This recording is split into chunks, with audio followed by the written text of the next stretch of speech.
أعوذ بالله من الشيطان الرجيم بسم الله الرحمن الرحيم إن الحمد لله نحمده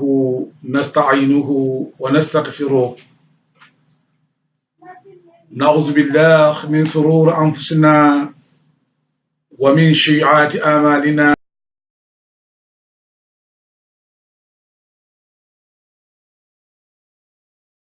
فلن تجد له وليا مرشدا أشهد أن لا إله إلا الله وحده لا شريك له وأشهد أن محمدا عبده ورسوله محمد بن عبد الله وعلى آله وصحبه وسلم تسليما كثيرا بعد مسلمولو أنم بعد لامر لالو علي بعد ما إمام الحاج منير جاني بن فضيلة الشيخ محمد الفاضل نور جاني بن كرم مكو جاني بن فضيل محمد كاتب جاني بن محمد لامين جاني بن مالان تور جاني بن عبد الكريم جينيو جاني بن إسماعيل جاني بن عبد الكريم الكبير جاني بدي أمول منا ولم أصول حقيق جاني كندا نجانا كندا لا لسلو لا فلونيا مكاچالا ولا لا نينجوما ولا محمد لامين جاني مو يالو غاتلم ابنو لانجانتي alikalo kawru atelma dinke bat nin wolbe kafka nyoma ka jana kundala usulo nyin botamintole mujumalati kawsayin kan woto mbafala ko bismillahir rahmanir rahim jana kundala usulo nyin wala mum botamintole na lasilo na foundationo afolota ali sanatan al miladiya 689 Iraq banko kan bota jumale bala o mo hijrato 67 al hijriya janna kundala folo dulato wala mu jumaatu wala mu Seydina Aliou bun Abi Talib wadiw min ikafay ko al Hasana bun Aliou bun Abi Talib wajana kundanyin mbe wala kumo sayin kanna ko jana kundanyin talanta a janjanta kabo Seydina Aliou bala kila la bankyo kan sallallahu alaihi wasallam ko jana kundamu surafaul lati wala mu bun wurkinte ya dunke mollem sirfol le fanamu al hala jumala wala kila la bankyo kante al hadiso to al hakitul wadaa ako tarakitu fikum arba'a min ahl baiti Ali Abbas wa al Jafara wa ali Ali bun Abi Taliba wa al Aqil kila ko ala hajitul wada ko ngaturo ka alkono bundunkelu wurkente ya dunkelu bunnani ko juma ko ali Abasa dunkelu anin Jafara dunkelu anin Aliyu dunkelu anin Aqil dunkewlu ñin bunnanolu wala mu ahl baytul ti surafawolti ako wo talanya kenya kan kaba aliubala akutumo minna kila wuluta 571 wala keta ikatola ami fil kila wuluto sone kila keta annabi moti bira wuluto ami fil woni isa la salote ma 571 lem birin kila alaya ki anata bayimba ya kabo makasate kono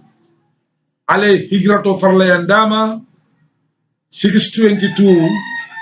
kila bota maka atamanta kata Madina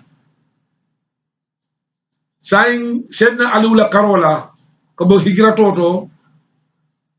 sedna aliu radiyallahu anhu ala talanya ولمو الأول شيخ عبد القادر الجيلاني إذن سيدنا علي الحسن ولو والحسن دينو ميا لونكو يا تولا ولا سيدنا علي ولو ولا استغفر الله ولا سيدنا علي الحسن ولو والحسن wale adingo tola Hussein la abadu min fada Karbala keloto se Abdul Qadir Gelan la laslo talata wala lo kata Baghdad sa tawto sayin talanya do mi yalon ko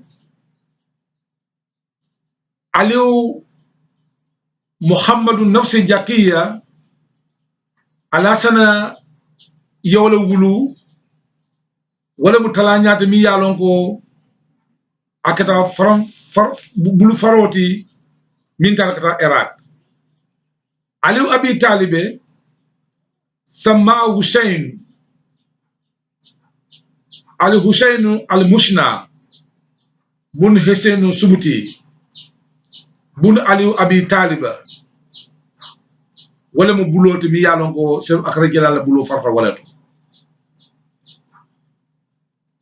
Ahmadu bun Aliou Jedul Abidina wala moti min fara yalon ko abota Useni dunglu kono minna tariko nata wo Jedul Abidina wa Ishaka wulu wa Ishaka wa Idrisa wulu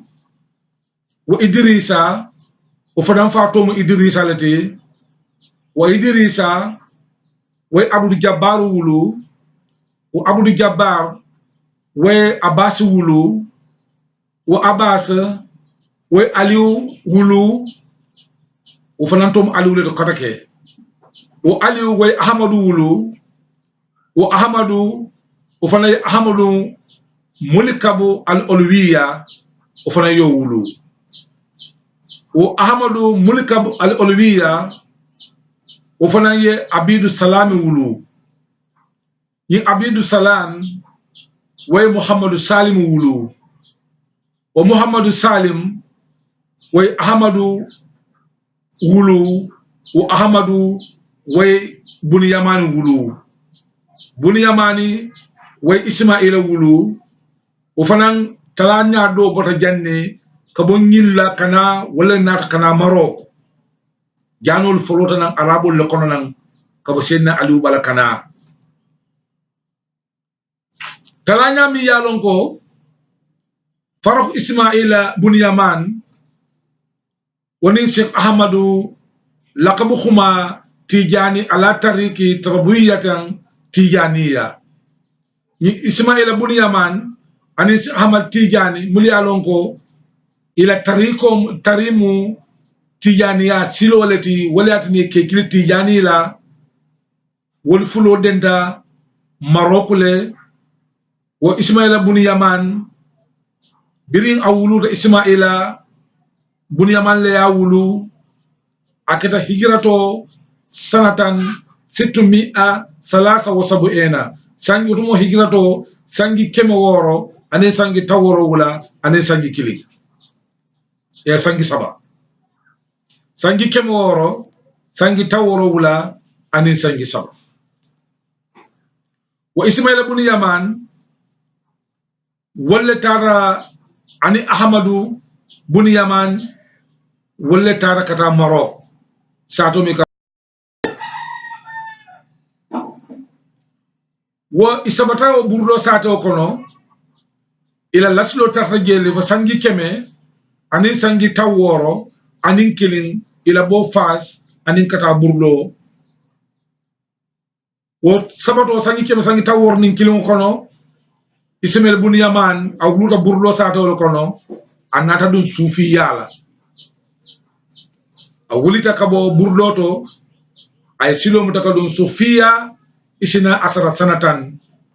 akata sufio do wulo kono sangi tan anin fula wujo kono wakata watu mo hijirato sangi keme sai sangi tan saba anin sangi nani wakata miladiya sangi wulikilin keme nani tan anin saba wakata wolati aladun wulo kono anata wala nyafe at Ismaila bun Yaman fafutata tumukutu lunga na wato mi yalon ko lunketa muskoto sallunga neti ulunde mo adunta tumukutu wulo kono waliyobe mumu waliyolu bela kebato mumu wali tan saba ani wali kononto wolbe tumukutu sato kono otumo waliyolu be keba ka fayno ko Samsu Qalibu Qadhali wala Ismaila bun Yamani noroje wulo kono atata kata anoro noma anataje birin ayaji waliya kono futara nyoma inekta nyola ko me tonkolon nin fone fulo benta idunda sama kono ila waliya silola itatra kullo kono biro wali ha wato muskoto lungo ibe gira tumukulu sato to jaman bato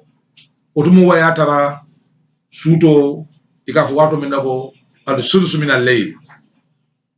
wato le futara tumuku de gita kabana santo kana bankoka jumale nyin tariko dinte muniula 90 sango nata tumukutu ngamintar alfayala ikafa samude Yahya Tijani bun Aynuman afato ikakili samude Yahya Tijan bun Aynuman otuma ka asiyobe sangi tansai kamsa watamani na sanatan sangi tansai anin sangi lumi ngabengin tarko dilana akan on the 10 July 1980 birin Ismaila bun Yaman dunda tumukutu sato kono ayatara jakali babe tumukutun kolu dala ila waliyolu ke Amerika besi sato minto ike o banko kenoje otomoto wa waliyolu fananga je hena nan ye molu bulindi mo taworo ke kulungo kono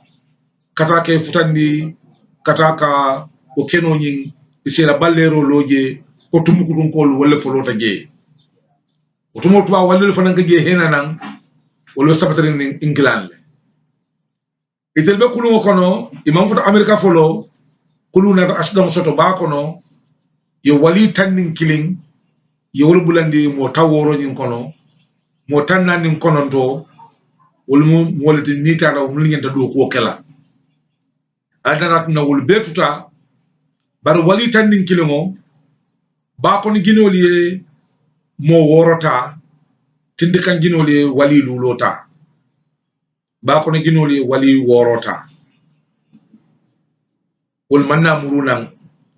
Ismaila bun Yaman la dun tumukutu ayata wo jakalo le be tumukutu ko lu dala imawul waliyul ding wo mul al halo long bar Ismaila bun Yaman aleti man wali tanano la wole wo kibaro koyndima ko allo mol milu al yebo itata e kata damin e manfuta je bari kasaro ye sotole bar tannanin kono ndo wolte niola bar tannin kilongo be niola le miliyalon ko wolmo alla waliyolati woro nyim wolbe ba ko non kolle bulu lulo nyim titi kan ko non kolle bulu isimel bu ne mani yo tikki baro ta ay fotu mu kutun koli otumole mu ati isimel bu ne mani sita je ye place di ala sita tumu kutu sai ye lahi do siti anin dua ko wali tanna no te buru kala tumu kutu sato ko non ko jandi alkiyamo tema wo isimel bu ne mani ngol jamano tambita adimma yaquba wuluta wo fana jamano tambita wo yaquba dingo ahmadu jane wo fana be wadiyewul kono sunjata kita nyuliye badiya mansa yakuya soto iko sunjata kita tekela mansati mandi banko kan sayin jano lu kabunan iraq banko kan sena alula juriatol kono na nyimwolu mi to fo mi yemi ngulu fo kana maroko sato kono fo kala keta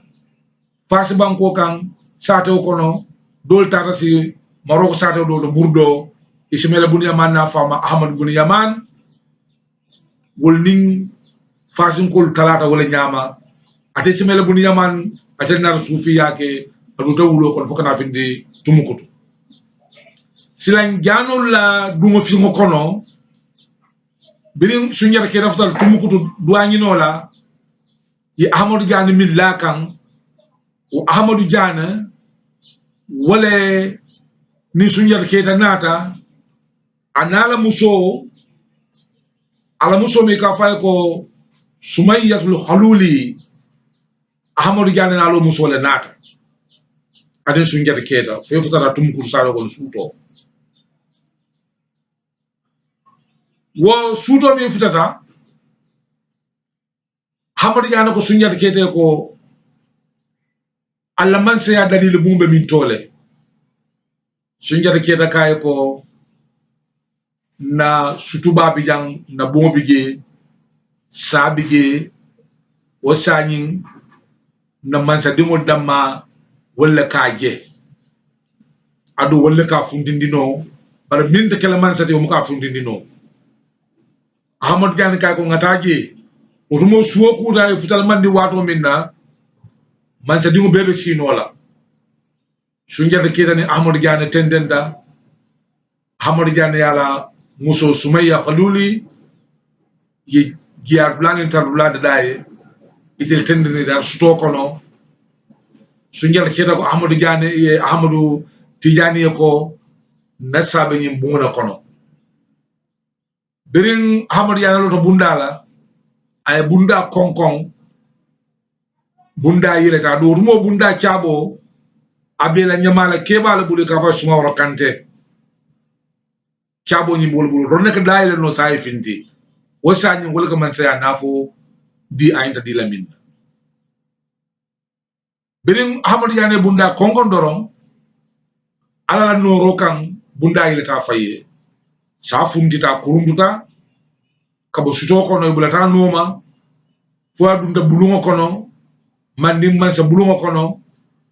atara sunjata ketala bunto bunda la saka kuleta suto wo tembo man sa dimbe dawo dan be ya longo samin kumata na jalansa ko la sante masa dimbe yo jolon saka kuma damin aka kakule damin ibe ge walin itar ahmadu jana bisaf ahmad tijane anin sunjata keta yetar shiri sonin ke dunu ibe ni yokuyata ni yokuyata dun tela e ko sila nyiwode balambige sombige sunjata tamu man seyade otomo man sa dingo jama baye sato bule betala duwangi nola nyinkama ibe man siyasot la nyadiri yela nyamala keba ko man so mawra kante e kay sila wode nyo sabote nyum ko kono na fosi ka yadi sunjata atel tam soma wara kande na fo bondi tenne ile man se na fo be dami anata aya dum ni sunjata keta kumuto wala ha mafon bira na fo dunga kumuto sa yetling abota damin amurta tata je sayin akita ni kuyati e malafi minna man sayal ali man sayadiya dia ko ya foy bula no budum hamna tijani anala muso sumiyat haluli birin e sibla dila asita sunjata keta fe sangi dan wardan dan akabe murda sunjata kay hani kana murde akay ko itle natindi ite alon ko be jawari nge nyami njiko be tele kan fo janni na man saya marla kambe lola wo konole mu sunjata keta nyul bari musuma otumo ila toto e ka fane santan keta bari abe kono bara ahmad tijani kanu aya itandi hamad fana ya kanu anatna futu langini tema alal man saya kan o futu bira aya futu ayole tola ka fay ko aisatu keta buto ane muso mi mbota tumukutu sumaya haluli otuma way diwul min wulu min boko yaquba ni ismaila sumeya anata gisubo ahmad la musdo nyinola akata murla kata tumukutu adiwnu wolu sonda ko tuy fama fe wo diwni ñin wala janjanta wo ala tumukutu muso wo diwni wala janjanta dolu tata kankan lagina banko kan dolu tata gende atmali banko kan dolu tata serlion dolu janjanta wol tato ma fongla dolu tata kodwar ma fongla dolu tata Niger ata sumaya haluli dingolu ay minjut ahmad yana la wadun la janjante o taram la bari ahmad ye muso min futu aisatu keta ani way dinke kilin ne soto wala mu yaquba jane wo yaquba jane o dinke o nyin ahmad jane wala soto je bir amadou fata ay lama kamotu wala bulu biri aya singolo mandi sato kono banko kan ay toura mandi mor targele ay sisa mandi mor targele ay kom maberte ke targele bar waliya noro kamma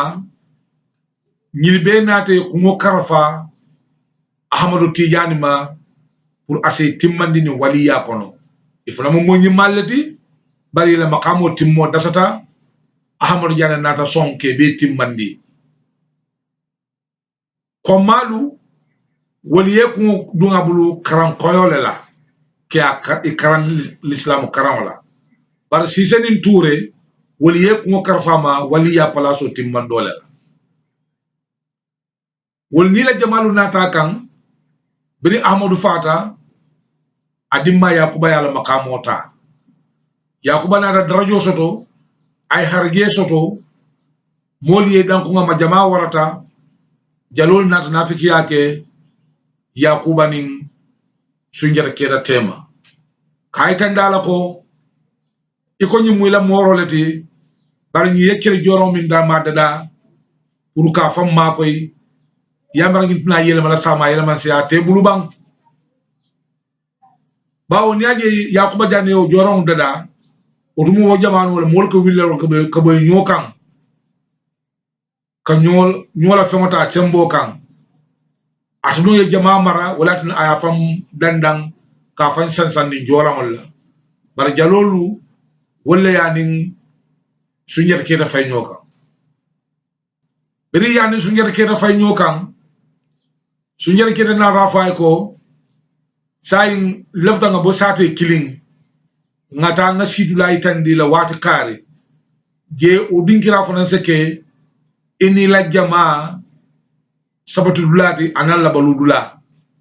nga bo nyokan dula kili o dinkira nyin wobe mali tunto min kan ka fu jele jafne aya sam akaita ita sibla itandale jele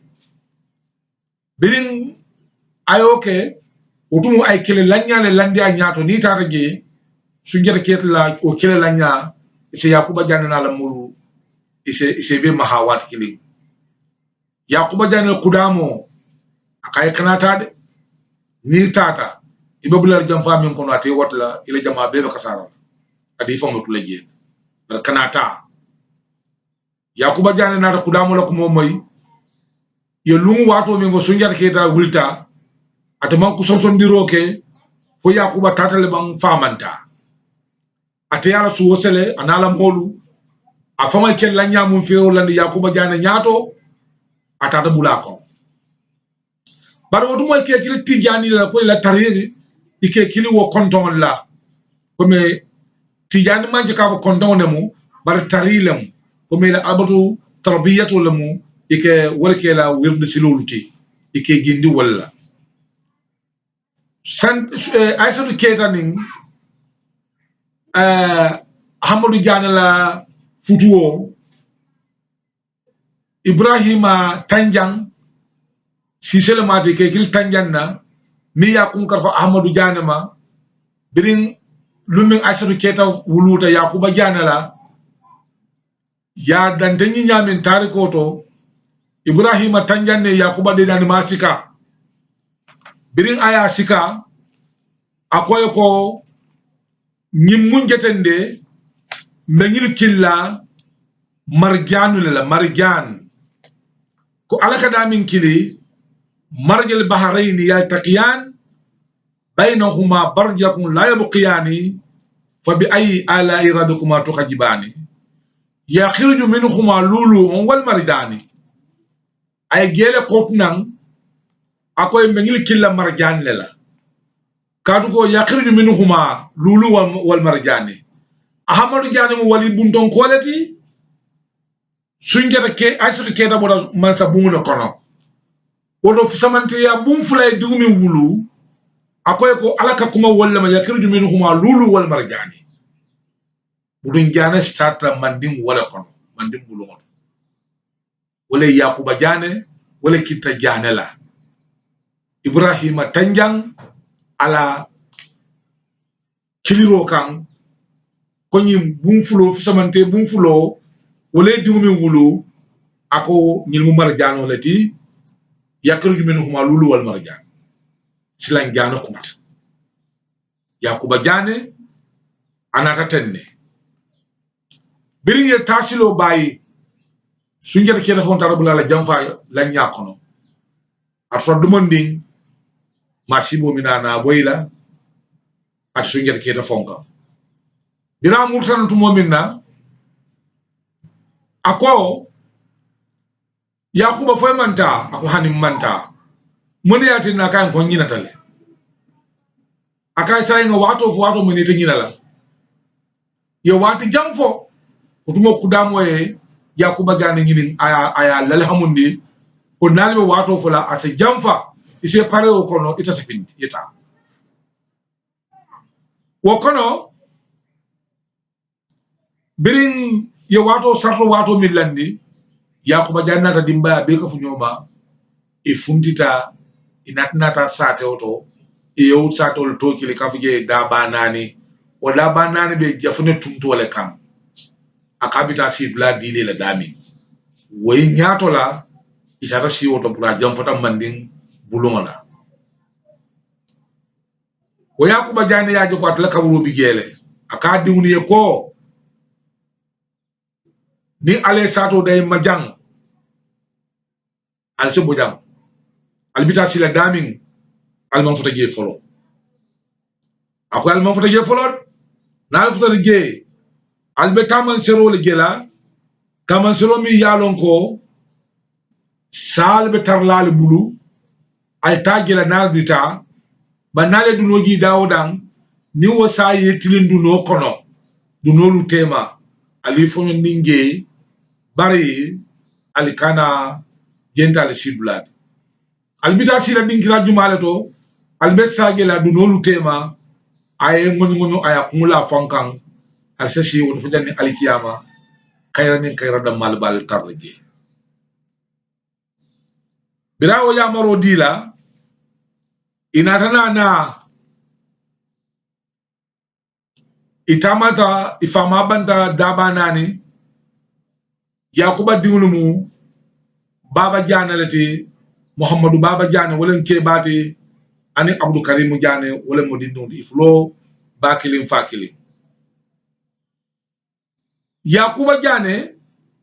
atala muso min nga tolon tariko to wala mamuku komma wala baba jane wulu ani karim jane wo muhammadu baba o fanna muso to wala mo sasuma sise muhammadu baba jane wala futu o sise wala ko ligindi tanjanna la abdou karim jane waye dalluma touré wala mo wala musoti abdou karim jane wala muso mo dalluma touré wala mala musoti tari ko tiolu ngata mini bulu ya sain kan yiten sain i wultanam daba nani inata kana silo kan inata foy futata o abdou karim jane wala malan touré jane wulu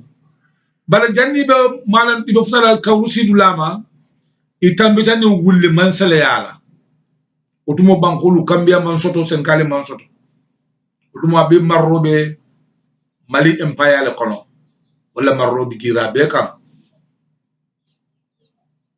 wo ifana wulle tunto dum mansa way siyo nyini bulu puri sije ha ikay ko man futan sidu lam delde e ya maro min dinna mawta man soro ke folo nyanda sila dami bare yedu amen nyini mbulu ndel bukata nyo ko ma del bakalin fakilo ninna jama bukatala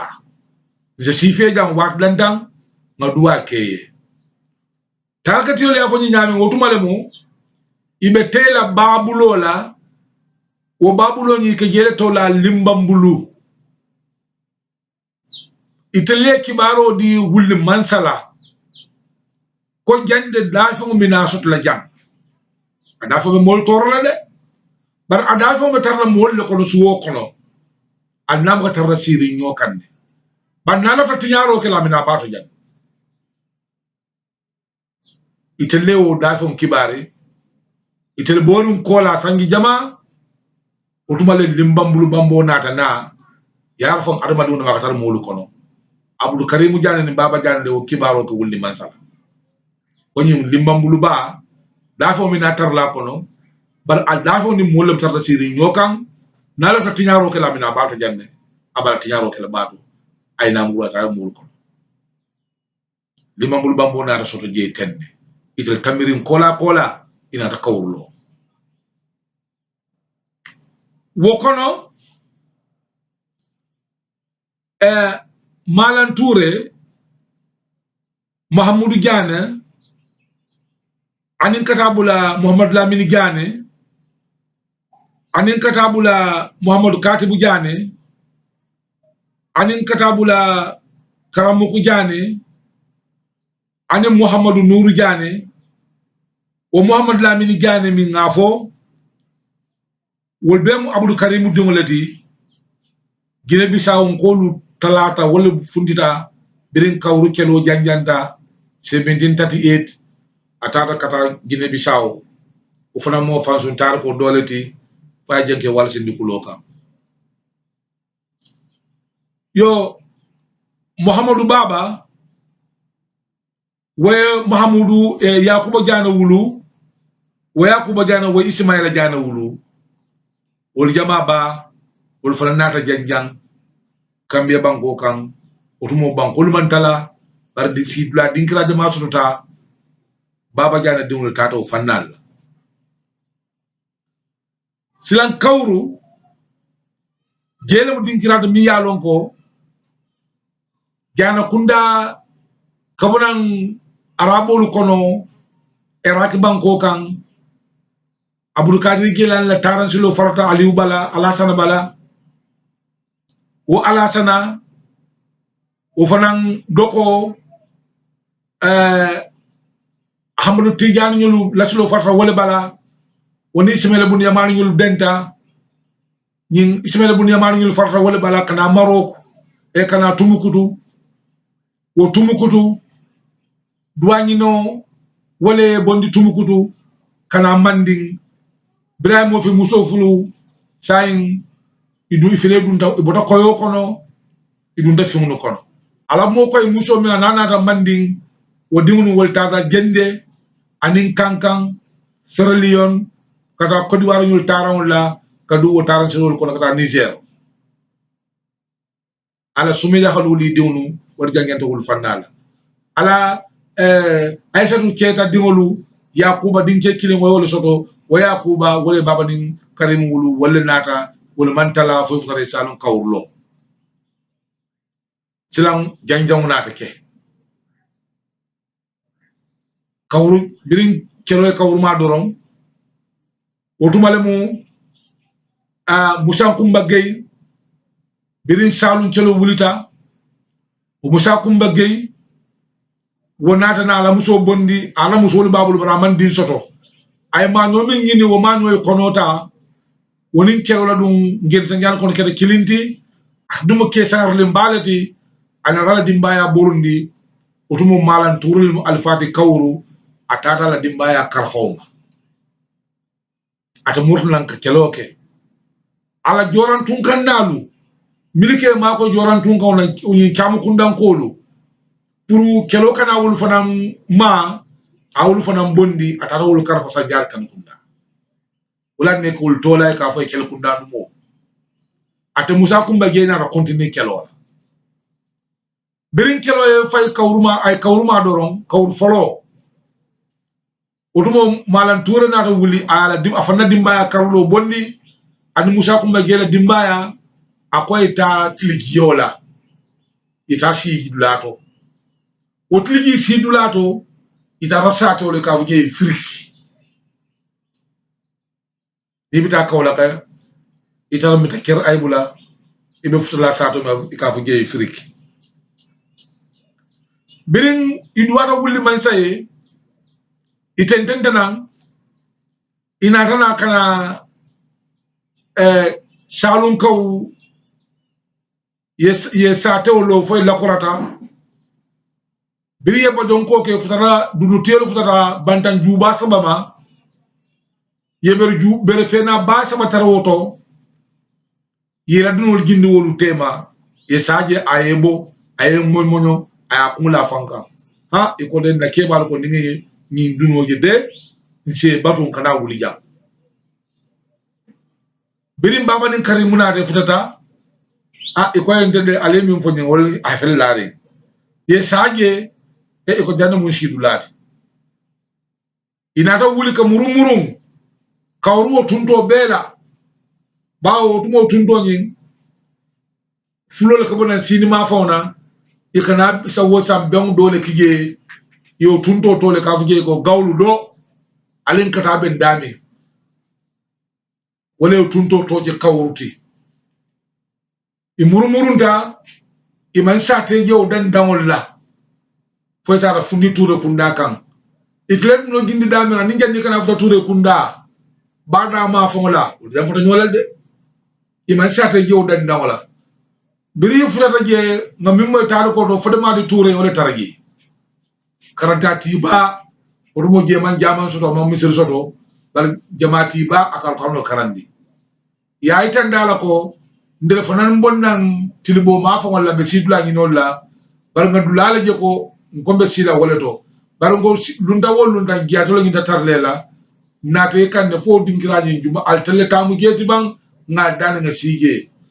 fode mamudi yangi nin kawo dinkirale je fo akoy intel lamar le kaw man futa woto oto dinkiraye mamolo woto je malu talati motal sin la je jele mal tati wala na kawrumal giati sate soto mi sa fonte na kawru sindi ye talbol ya maratenne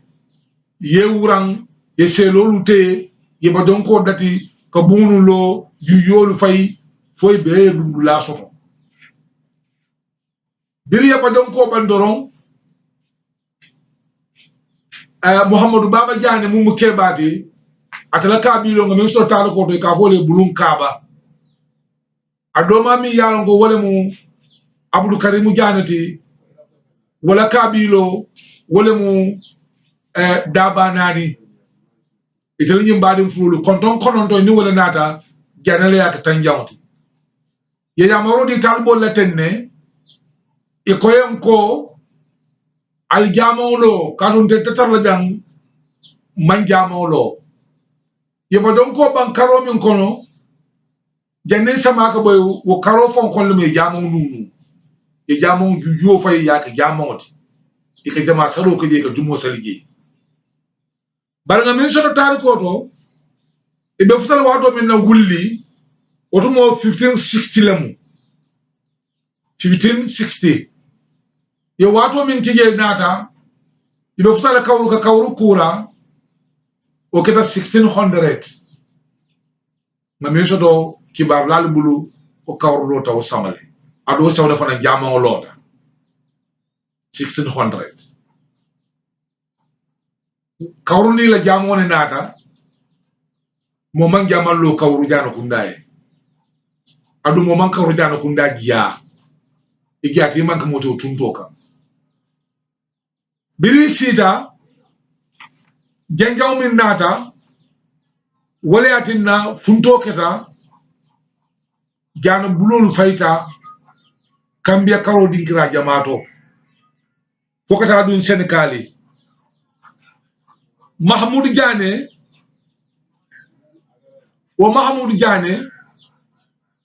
Abdou Karim Dingolemu wala wulita ak ay kalwa tannan leke til tannan kalwa si la tannani abi makamo mi nyinina ama soto ay kalwa tan sabadin kononto minke ya kibari gele ko mingende de timmandila ni man futoma ikam makamo mi ngini wali yado ita soto la wotubalemu ya kibari kay funti ayna tiligi wala tata abe futala kerwani nyimba bolon ndingo ma wotumo bani ma wara after gele ay alla mo nyimba batara ika faari ko Abdul Manaf afana mo sufi leti kerwani wo dandamala ba dandamala dolu ko tumo kerwani lota dolu ko tuma mallo garumo bani ndum ndimma abigi ama wara biring ayaje aborta noma ifulo kullota ayati mandi akay ko bita nyin tobatula nyim ba dandamo muta sato mi yalo ko sate mantra ni ba tema aka yeta yesige bilana ta afta kunjuru bad bu kunjuru akabe silage yaje lokun kilin konto kono aje ko kunjuru ila bamba bungo ko be kunjuru bamba ala bungo norte tabino la je nasa mo parce que ay gebe ko ay ala loro gebe ko bale amanna sabatino anala dimba kontinenta anala musufulo ay dandamta fa futata kacang bira futata kacang ya giya akonnat albatolla alfedula dinna inata blade lay ko men nundo molke wuram moroliye ye korda kuraye ye badonko dada ya nala dimba sabatita ay albato kije ay kalwa ko ala kalwa tannani njam timmata walato aka tiltanani kalwa minke a tannani njam timmata bade bu kacande ye muso sika ya diala bire muso diala ay dinkeri ndim musoto muso nyi nata ba birate sangitanni fulo bato min kaninge bira o soto abe bolaka muru kawru ay kibar ko nani mboto bongo noto kolon nyanta sinna gele baral sato la kawsara nali ya to la kawsara la akolon ko ne nyaato almina dafem baagi la je o dafo nyin alkana made barna dafo yeman dafo ay kar dantan siani maje kolon be boyla bar nyin kolon na dinkirato fende kelji albato kola be tembo men do sayin jamo be lori ngo kolon to kawsara be dami mahamud la pat bonde mi jeti latna ka sanjana kundan kolum albatu bungolati imo albatu lalati morbun ton kollam ibamu ka san bungolati mahamud dinu la doya ka mbir muso banda ay dingu to baru no bulige ole ka sanjana kundan nati abo ala haroto biri boto gulli man sabulu ya kawrulo badi mu man safana ye kibaro moy ala tagin ne tente ye nasiya fe badi bu bari ay jong worole sikana ay du moli bulu khayna di baba nin karimula ise duwa kaye ala tala marle kamo otumo nyomi man sa nyolu sonin kelle wolti ako ala marle kamo e sel wol kan santo nyomi nin ke badi bu kana bo nyobala atla man sa ya marle kamo o se wol kan santo birin jon sungutundin fula anin jon kambani nani yeftandi abdou karim nin baba janema ina duwa ke badi mo bansay ikayni ala yake badi bu la marle kawne be tarla kaw tunto be kan santo imaji hani bi duwa be jabirin gofno kilin wala ka be mar ayo duwa ke yo duwa dani birin ala yake o keta inata si sayin jana kundana na janjang nin sobrigenol to tari kasamasi otumo nanol man janjang bar birin nanol talata sayin saba kasamasi Guinée Bissau Senegali dinkira jama jana kundana to janjang wul beto Guinée Bissau tanya Muhammad Lamine Diane la bo kawru kata atata nin bargel taran wala kata kesere kunda kadum kodde taran wala utuma kata patin banko kan asabata je sato min ngato me jamulajo ay num keba tarje bakar kongira ay wodi ngo futu bara manson nyin kama ko mu nyamalo lati bare amankana utuma nala musu flo mi kawru ani wala tata birin afdata bakar kongira ma waya almana di musol abe siri mo feje janke wala kila lunata barbar mane anim baranko sanyang janke wal ko akasibo mor dole la o mor la nyum mara karo nabita ko boya mara karo kan adum fito ba tamadala isa foni dimbay so jani o fite o bige ni yo jëm momon na o sta o duwa kay janna ka kansala birin ayo kumo fo wolunata woli atala bakarandirola ya Kenya korosi jam ke wale tamanzolo min fo ya jabala ha iko nyinde e ngina fonteli bira karandiro bang ya tamanya korosi abe murla la batala bungula ya tamanya korosi ko nyinam ak boya marana kan itade kay ko ha yentele kile de iko tamanzolo min fonteli ngaji tele bale ko se samba o sate molu ko ha kanata de miyengil ki kanda ba soninke ba manke musilmat kanati dan ko ngam mo lamun jana katita soninke li ko lay kay ko e min fontele nyaay wala je nge ko mo sam wala nge fo sam he ko mo talbul dimi suto ayela otumo ay talbul yamara ko kana kelo kede akoy ko alkana kelo itle min fo min diate yo wala fo ba no la ba kan da ko samba fo bo no la ba ayela suto yana ko moy o suto kudamo di blota ko diamu tay akay ko ite dam akay futa tumala sonde atay dan ko janke walima abduda payun ko wato minna yanke wala fana mo soni ke mo nyimma balati alla ma fauna a sobita ko ngam ngini anatale a fudira sato ko no be ndawro ko no shay dimba ya tambite tatawul ji sato ko no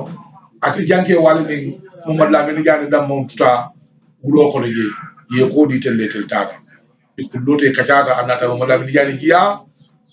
ay karsaba kafi pay gusato kono anata silo parende o jank wannat nata kansala kasi kuloka Ahmadou Diané asita kulokan min keta ato don janke waliti ako sujjar ke ako Muhammad Lamine Diané ko men kali la janne janke wali ko abe sol kulo andin keta kulo Muhammad Lamine Diané sa itandala abe mune sitla na be sila mune kan bire sibu karam sta bulo bala Muhammad Lamine Diané sol kulo di ala kay yin siti a keta kulo di ala kay si nyin kan a wala fe ngala munyini bungoto bumi ka je ko munyini janke walla gel mara Dakar blat tatonyin kon asita jata kulo ka wala kata jano le tanyati birin aye kali abe kala do ngako turban mo wala mi jan kay ko ko mabal fok atal sonin ke yako ngal mo Allah mo balati yemin fata bayla turban be kala jan bakaran lafta sile fe jam bande tuno le fe jande akay mbitala utumale jan mo wala mi jan wulita nala dimbaya itar si suma kunda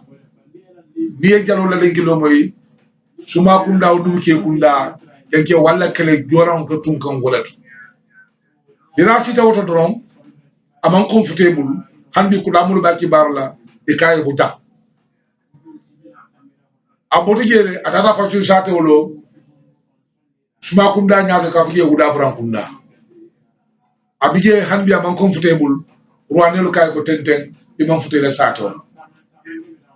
otumala tata asita bonge apota bonge adara bufati abe bufati ay bunka sanwo bunka jafu ne tarje odi muso nyin telo ba si moto moli ya jare korta flono dol mutal fo kon nya saba ata man fudu telo ba si moto aya diala ko Muhammad Lamine Diané sa jara birin aya jara akendi ata ka ngani laido ta ko momon niye nyin jara imanga kaso dum badi tele ya fudu ha Muhammad Lamine Diané kay ko akay bakar ko ngir ya dimu dinna du nyamalo le mako dum yali kay ko latinna nte la jando bin alfal na nga tarle ko imbuka nyamalo le fudu say wo ya dimu dinna ite fana ko karanke yali ke akay ko karanke wala adamani sulal adama itandin akay hanin na banko kan bin na ta janga mintar jang ko le faali bar ay na ta fatuma ta jafune di Muhammad Lamine Diané ko damo kay ko a futude akay ko nyin ibe di muso sotlal ibe di jow sotlal ibe di muso sotlal nani ñom ko la di jow iso to la i momala wala Abdou Karim kaw wala nakada kawru ginio anin kawru keba Abdou Karim ginio anin Abdou Karim keba wokono anana tente ngana sato wala jeto la sama bandila wala ko tejine bisam kul tañati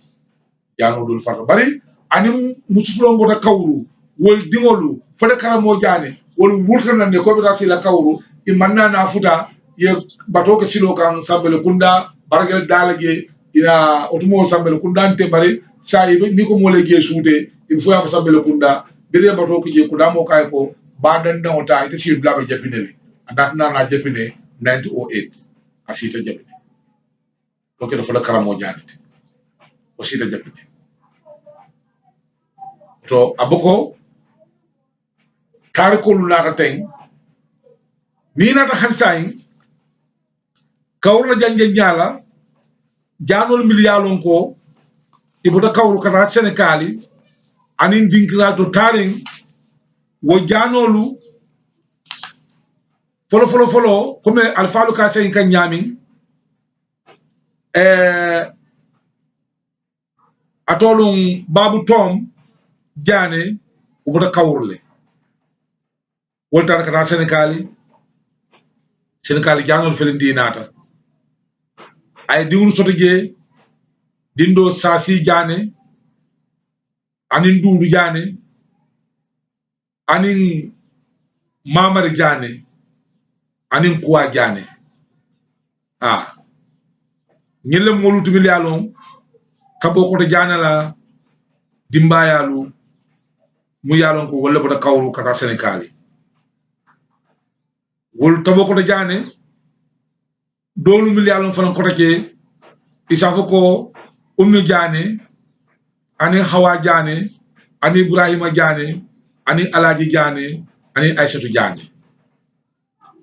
ñil fanalu wol fanan bota kawrule ike kilta boko to Jaane la woni mamar la fama mi yalon ko ikafa e Sasi Jaane ani Duudu Jaane babu tom wala wulu wol fanan bota kawru woto kawrum bundati mi yalon ko akono fanta bake kawru Jaane kunda ala yirwa e minnati kambiya kono berim bankolu nano talata wo yirwa bunda wara batale kadu ko kunjuru abada kawrule bari ni tan fama ya ila history nati min bota kawru kata fo kunjuru itel bo fono la dankungu Ibrahima Jaane wala dala talbul kata ko gusuwo ke dankungu wala Bintu Jaane wulu o Bintu Jaane wala Cheikh Baro ngel wulu wala samala wala kata mboji kunda kolute atamanna dinge soto dinge men soto mangi almado kamal lemoti mo yalon ko asa futu nase do soto wala na Jaane kunda to turo fata dankungu satew ay dimuso min soto ka fole Bintu Jaane donc ala yin samala mboj akabo Sénégal le atale ya tubin dati Ibrahima Jaane aya karandi fo ale man saya dayama ala lasiloma dankungu satew Sika Jaane kunda abuda kawurle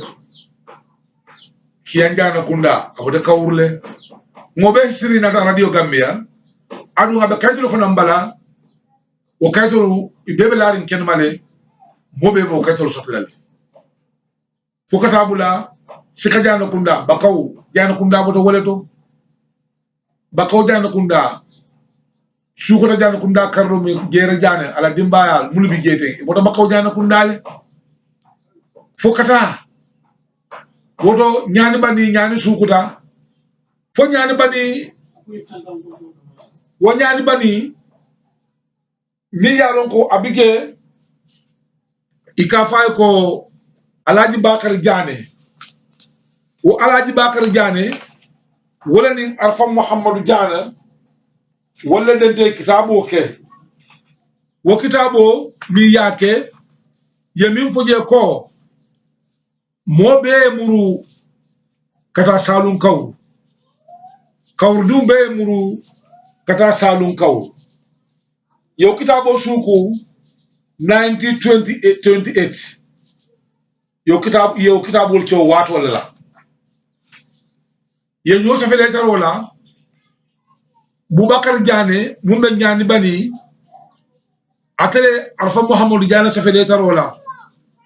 wo Abakar Jaane wo faamu Saliwu Jaane lati wo Saliwu Jaane wo faamu Ibrahima Jaane lati rahimahullahu alma altala ne malama bari ay min suku ako rabbi ala rasuli jil magidi salli wa sallimanna bil tajdidi bi jamu ana watanan faja mas'ulu minka ilahana wajal ma'mulu ako nabiyina wasilati ilayka ya ilahi ya rabbi fajibu du'aina ako nabiyina wasilati ilayka ya ilahi ya rabbi fajibu du'aina Allahu jami'un unasin kulluha fajamwa kabila fasakha wadaniha ako nasku ilayka fi dunya wal akhirah salanaka bi jamwa bila taqir bila taqayyara ana rasul ko je ako karimun abunahu karimun fa akramu bila tahsidi ولا تسارما ولم اسم الجدنا خارجي من أهل كورو ولم أبو كريم دي أكو ديونو أنيم بابا جانا ديونو كفو نيوما mbeng muru mata kawru wo keta 1928 wasawni nginan tema olon nalu abakar jane woni afamod jane yegin suko ke afamod jane fana natana suko ke ka jabi bari arqana ayo yabelo wal kande rabbana innaka jami'un nasi li yawma la riba fihi afam bakar jane wala suko muhammad jane woko ako wallahu khalibu ala amrihi wallahu khalibu ala amrihi ولكن أكثر الناس لا يعلمون بل ويسوكو فلو منا ولا من يندكو أفهم داني يا جابي منا أكو والله جل الخامي ولا يامي وهو جل فدالي ولن آمي أسهل لنا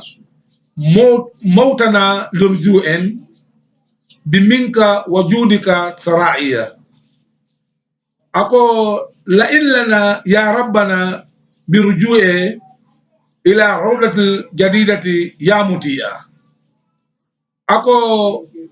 لفيفنا وجميع سملنا أستاتا في الأكتار وأرضنا أكو خبل لنا جميعا رفاقنا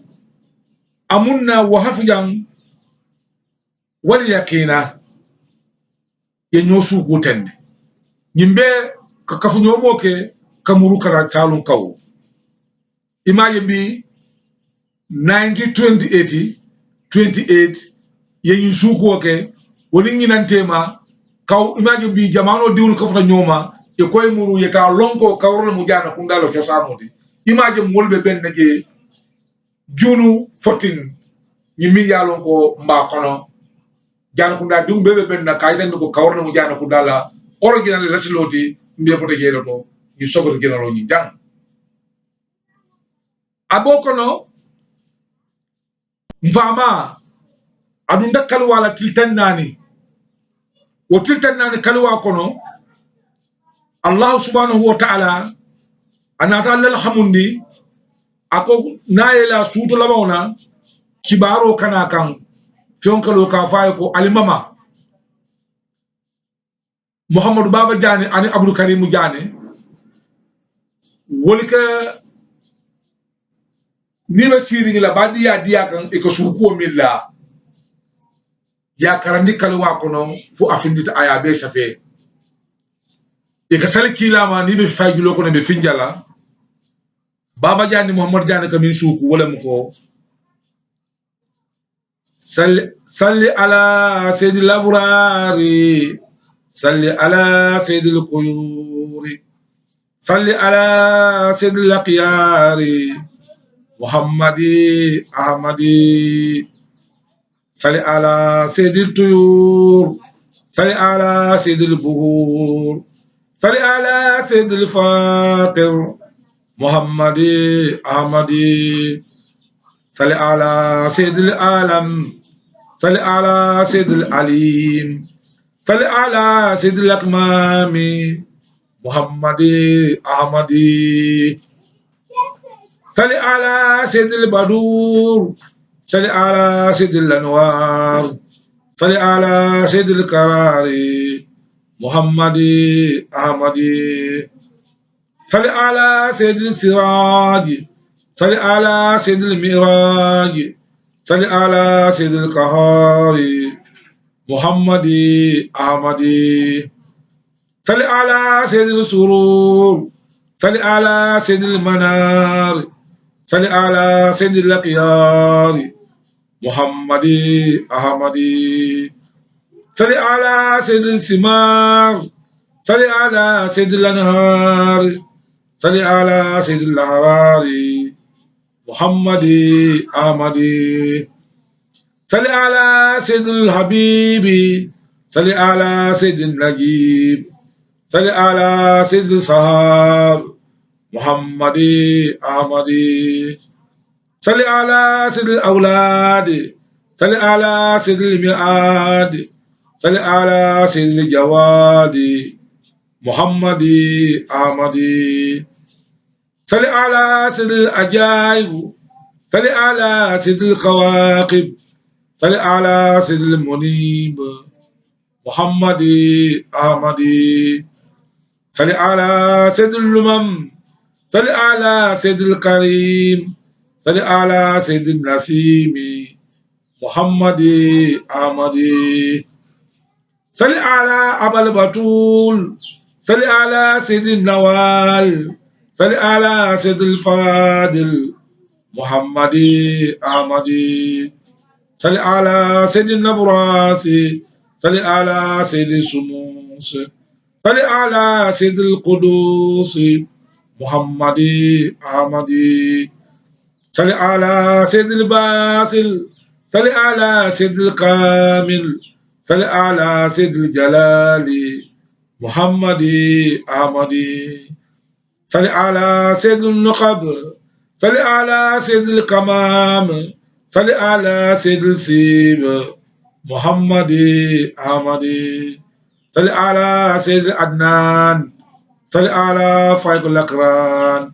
صل على سيد الأدياني محمد أحمد صل على مغل الكفار صل على مدل الجبار صل على مجل الأسرار محمد أحمد صل على ذل الظلام صل على قصب اللجلام صل على ناصر اليتيم محمد أحمد صل على صافي المصفى صل على صافي التي صل على قمر تالية محمد أحمد صل على صاحب الليات صل على صاحب القرات صل على صاحب النيرات محمد أحمد صل على صاحب الفاقر صل على صاحب الكوثر صل على صاحب المدثر محمد أحمد صل على راك البراق صل على ناهي النفاق صل على مؤلف التاريخ محمد أحمد صل على بصير المبصر صل على نجير الكفار صل على قام الأقمار محمد أحمد صل على باقي الأمداه صل على دائم الرباه صل على أتر النافية محمد أحمد أكون بلا بكالورة تلتان ناني روانيول كفيندا كان كجين فاي كافا جين مبابا جاني أنين كريم جاني نيل سيرين فاي جلو كونو ikanyine suku ni suku lanya udum ibe fangilo kono ibe finjala ibita ibina ibe salla kilama iba suku la ni suku nyala o suku nya mi yalon ko baba jane anin karimu jane yake wolu kono na alfa bal mi yalon ko medum na kawr wato min na ngetar alfa yala wole mo folo alkalo alhaji lanjane wole ya lon ko atlemu alkalo to wajamano wato kono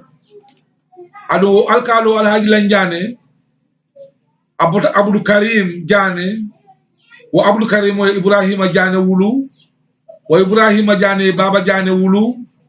wa baba jane abdullah jane wulu wa abdullah jane wole lanjane wulu wala alkalo to tumo doftal je wato min bari wala tariko ni la history ni la kunyalu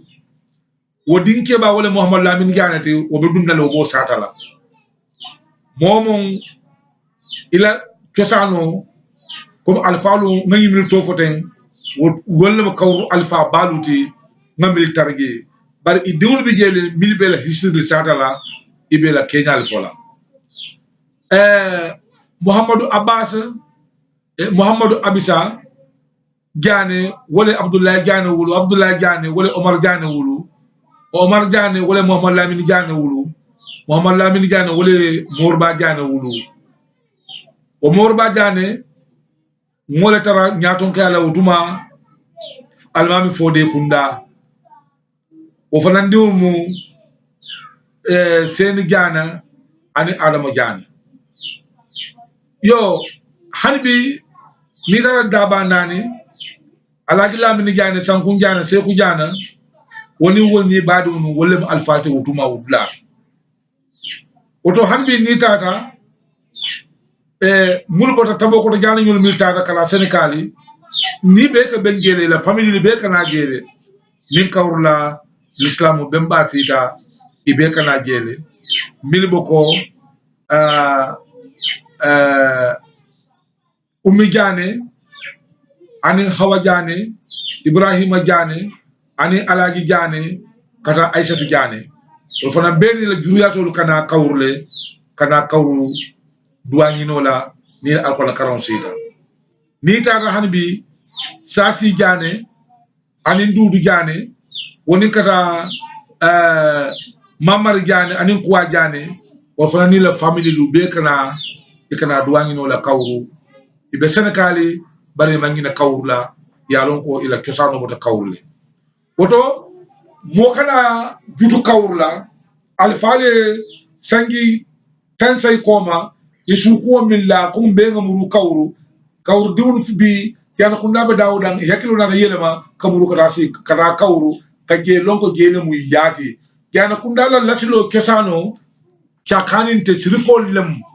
ibula senna aliou le bala senna aliou dungmin mimu alhasanati ibota wole bala wo alhasana mu ibota bala wala se wakata gelan karlo bota wole bala wo alhasana wala fana atewo dinkinonu miliyalon ko wala mu al husain al musina bunu husainu subuti wala fana nata kana moro tarawla fokana tumukutula wala kata nte lañim boñata kana Amadou Diané fasbam sato kono ila tari ikole kini tijani la ila wul tari la woti ike kini tijani la bari brief na mandi wala Diané comme Ibrahima Tanjang wala Yakuba Diané dinal masika comme mansa bungoni wali bungo denta ye dingumi wulu ako Marjane yakirju minukuma lulu wal Marjane yakirju minukuma lulu wal Marjane ako jane budu sa ngana kunda fula dunta kabo wali bungono ana masaya bungono woto dua amu fennete mi yalon ko jana kunda la bun ke fallon ko jana kunda mu bun kum malati jana kunda mu bun balati jana kunda mu bun hormo malati jana kunda mu alfa bolati jana kunda mu bunnete mi yalon ko alhamdulillah rabbil alamin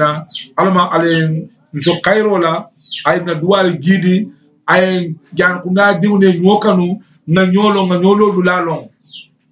janani londole mu janani karamole mu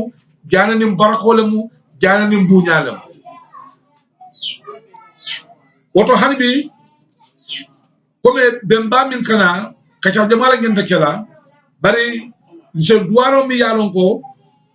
Cheikh Mohamadou Fadil Nourou Diané aya duwaron ke wolem ko ka kayro duwa kabilo e ka kayro duwa musulmoliye ayi sukola famusu fi manakibiha wa qulu min rizqi ako faftalana kajainul lardaqi min al-yadi wa karaimul lawraqi ilahi kullu ya latif ya rahim ya ba'atul miyadi ya karim مود المواعيد والمصارب أضحى لنا عامة المعارب سقوت إليك في النجل المعارب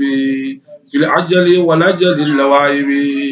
وأعرف عصيتنا في اللفاق في كل ناحية عند قلائق أنت إله خاتم الأرجاق أكتب لنا سلامة اللفاق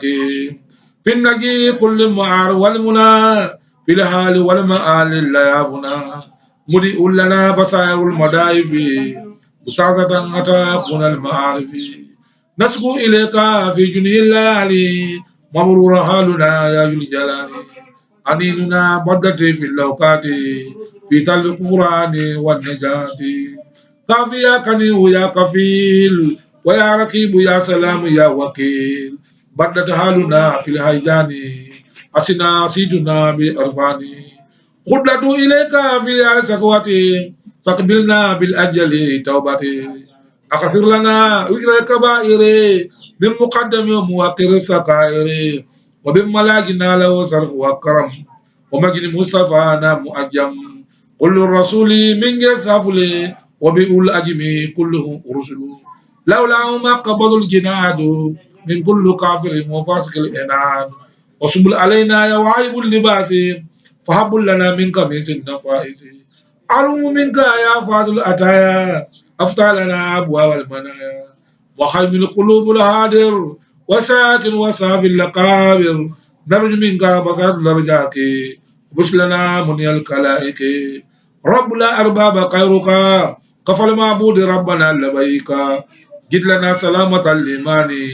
من حدو أصل أدواني قارهم ونارهم بيدك برهم فاجرهم في قداؤك حق مني يا واهب الفلاح بالمصطفى رسولي لدواي صلي وسلم على رسولي وعلى أصحاب الكمال الأقولي اللهم ربنا آتنا في الدنيا حسنة وفي الآخرة حسنة وقنا عذاب النار in kitabo Sheikh Muhammad Fadil Nour wala yake aya tola da awtul manaya o suku following ya fatale kalwa kono o suku kitabo ya tola etru nabiyya sallallahu alaihi wasallam o kitabo to mu walati etru nabiyya udum afam Sheikh Abubakar Diané ani Muhammad Fadil Nour Diané e kitabo mi ka suku kamuru kata kawru ko dimul be ka nyoma wo suku nyin wala tolata dawatul manaya o tolata walla o pour kan to holudwa fo segimagi bi wali jabita murobe kala kata kaw alhamdulillah rabbil alamin nimu be programme o kekan yo lambintu jana afanan abe morba jana koto dumala mati atfanan bo fo alman fo de kunda kabilo le kono inshallah bisa fahamo nyama kawru konton to le jelo bar janal ma be alfa do len konton tan dawdi ibe wala noma alhamdulillah ni Muhammad Lamine Diané al kalo langana dinkeba nul be ñu programme o kekan alhamdulillah ma sa konko sato kono alma ale be manta be fu ale se niyof tande kawru ma kayra kono be nga si ñokan ngana badiya diya ñofe alma ale yirwana jan kunda diwnu be ale kambe kembe ay simaya ñokan fo alse nifta kayrul bema anin natul beti maruma wa sallallahu alaihi wa alihi wa sallam